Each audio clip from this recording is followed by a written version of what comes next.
మచిలీపట్నంలో ఈ లెగసీని యాక్చువల్ గా ఇవాళ పరిశీలించడం జరిగింది.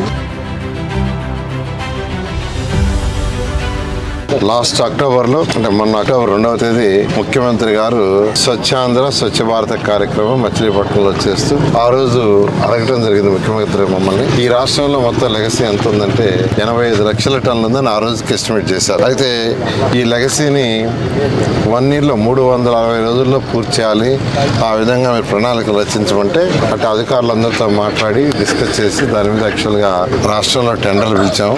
ఈ రోజు ఎంతో వేగవంతంగా జరుగుతుంది. 72 లక్షలు పూర్తి చేశారు. నిన్నటికి 85 లక్షల్లో 72 లక్షలు పూర్తి చేశారు. ఇంకా బ్యాలెన్స్ కేవలం 13 లక్షలు ఉంది. ఈ 13 లక్షలు పూర్తి చేయడానికి మరొక 40 రోజులు మాత్రమే వీలుంది. అయితే 40 రోజుల్లో ఇది 100% పూర్తవుతుంది. ఈ నేపథ్యంలో ఈ రోజు యాక్చువల్ గా నేను మచిలీపట్నం ఈ యొక్క లెగసీ ఎక్కడైతే క్లీన్ చేస్తున్నాడు అక్కడికి వచ్చాను చూడటానికి, ఇన్స్పెక్ట్ చేయడానికి. అయితే ఇక్కడ మొత్తం తీసుకుంటే 42,000 మొత్తం లెగసీ ఉండింది. ఆ 42,000లో ఇంతవరకు యాక్చువల్ గా 19,000 పూర్తి చేశారు. మరొక 23,000 యాక్చువల్ గా పూర్తి చేయాల్సింది. రోజు వాళ్ళకి ఒక 500 చేయగలిగిన కెపాసిటీ ఉంది. వాళ్ళు ఇప్పుడే చెప్పారు మరొక మిషన్ కూడా తీసుకొస్తున్నా అని.